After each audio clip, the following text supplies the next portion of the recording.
There are some managers who I think will do fine. Seth Klarman would be one. In the mutual fund industry, I should say this a little more than parenthetically, certainly you identify Longleaf and Dodge and Cox as two of the better firms. So do I. Why? I'm not sure how much better they'll do than anybody else. I doubt they will do a heck of a lot better. But they are investment management professionals and not giant marketing firms. And the mutual fund industry suffers from this tragic flaw of capital flows and size. The better your performance, the bigger you get. And the bigger you get, the harder it is to develop the performance, even leaving aside reversion to the mean.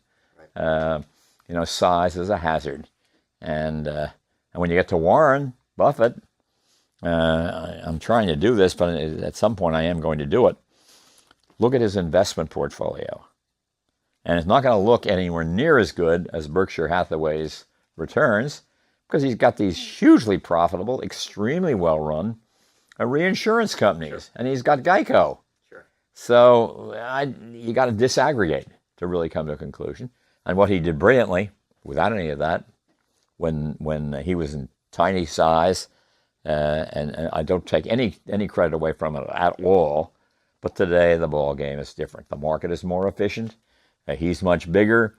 If I had to pick a number out of the air, I'd say when you buy Berkshire Hathaway, you're buying probably 75% the insurance business and 25% the portfolio. And that 25% for the portfolio, maybe even a little on the high side. I haven't done the work that I want to do on that.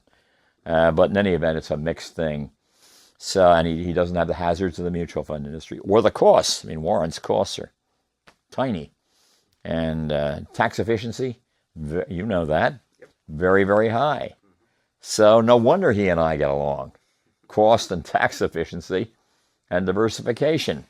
And it's also, in a kind of an odd way, if you're an active, successful money manager, it's so easy to say to an investor, just buy the index fund. The investor who comes to you and wants help is a human being. You could say, buy Eastman Kodak. I was there when I heard one very smart investor say to another seeking advice, he wanted to do a rifle shot. He said, well, do Eastman Kodak. The stock was in at 93. It happens.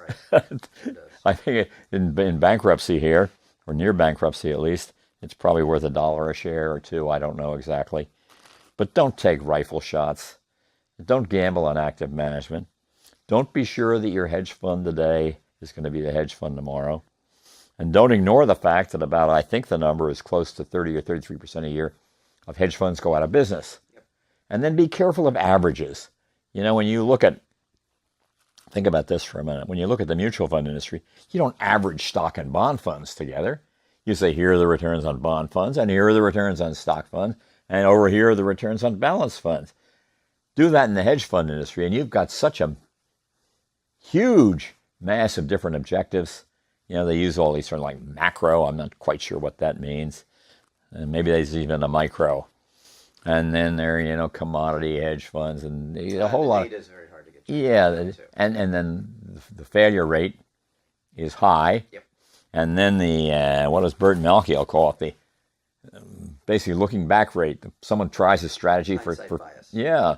Right. The strategy worked great for 5 years. Then we'll put it in the index. And I remember a friend of mine snuck me a copy. He said, tell him he left it on the train because it's very confidential, of a whole lot of hedge fund managers. And it showed their year-by-year returns, a couple of pages for each firm. And I just went through that book totally arbitrarily and said, here's where they went public. All I did was look at the great returns and the average returns and drew the line. And I was only right in 97% of the cases. So, do hedge funds if you want to. They make a lot more sense for tax-exempt institutions than for taxable because the tax burden is heavy. And then what's going to happen when these managers lose this unconscionable tax exemption they get, or tax conversion from dividend income to capital gains is not going to go on forever. But it's okay. I did yesterday on Bloomberg.